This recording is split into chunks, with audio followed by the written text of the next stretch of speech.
Hello and welcome to this instalment of Talkin Trim. I'm Jonathon Skinner and today we're looking at the Centre Cushion Armrest for the Jaguar XK140 and XK150 models. So this is the Centre Cushion Armrest. It sits over the gearbox tunnel in the car, situated between the two front seats. It's this part here, so it literally bends over the gearbox tunnel in between the front seats, and it has the handbrake cover pre-sewn into it.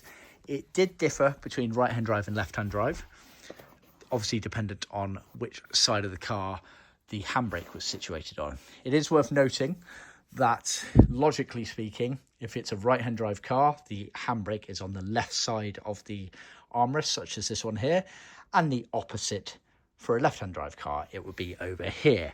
The concept being that basically if you're sat in the driver's seat, so this is a left-hand drive car, the handbrake would be over the tunnel, so you'd reach over and pull the handbrake up, and the opposite for this one. This is obviously a right-hand drive car. You can see the steering wheel here on the right, and the handbrake is on the left. However, we have certainly seen enough examples now to know that it's always worth double checking. Sometimes, for whatever reason, on the Jaguar production line, the handbrake was on the wrong side for logic, should we say, or of course maybe the car's been converted between right-hand drive and left-hand drive over the years. So either way, we always ask the question, what side of the gearbox is your handbrake on, to make an allowance for that. So it did have the handbrake cover pre-stitched into it.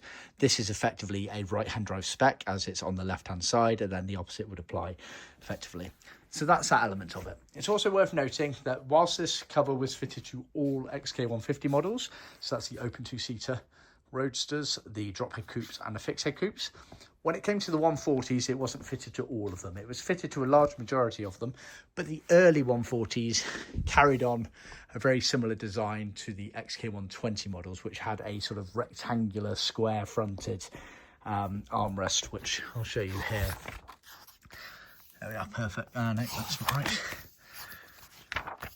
Yeah, so these are 120s, but it did carry on into the early 140s. You can see it's a rectangle shape, square front armrest there. So bear that in mind. It wasn't fitted to all of the 140s. However, it is completely interchangeable. You could update to either of the versions of the Centre Cushion armrest.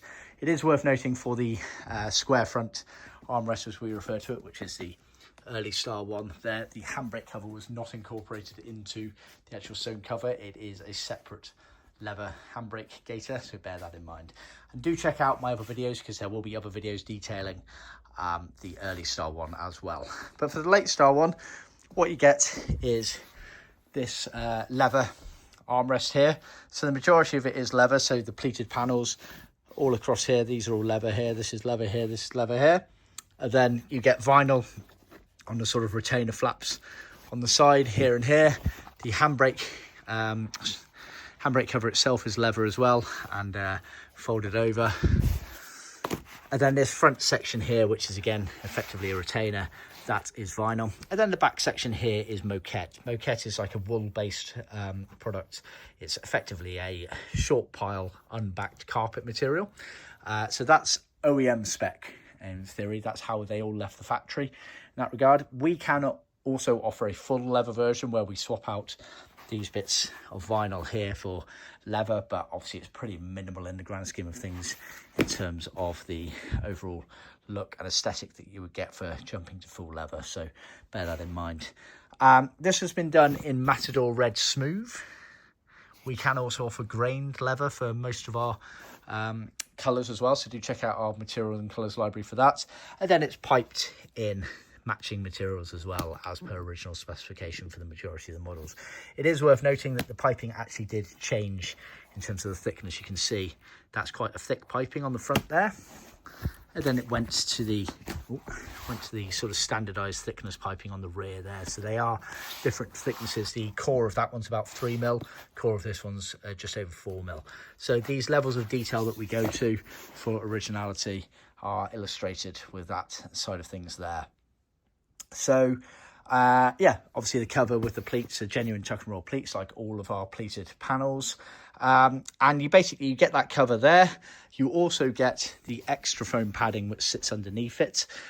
They are sold together as part of the same kit, but in addition we'd recommend that you also get the new Millboard panel for underneath it, and that's effectively what it gets trimmed to. So it gets sort of bent and curved round, and then you tuck the retainers round and trim them. I've got a video showing actually Richard Hammond's XK150 that we did the interior for, so I have a video detailing his armrest fully trimmed up, so do check that out on our YouTube channel. And if you've got any questions on how you trim them, do let us know. I'm more than happy to help. So effectively that's sold as a kit, that's sold separately, but we do recommend you use it unless of course your original one is in decent enough condition to redo. It's worth noting that both of those items there are included as standard in our trim kit. This is always an optional extra, so bear that in mind. But yeah, I think that covers our bases there. Please remember to check out other videos at the end of this one linking to similar items that you might find useful, but also check out the other videos on our YouTube channel, whether you're restoring your XK140 or XK150. There's plenty of material on there, and it's ever increasing by the week these days. Obviously, if you're doing a restoration on them, do get in contact via our website. I'd love to hear from you.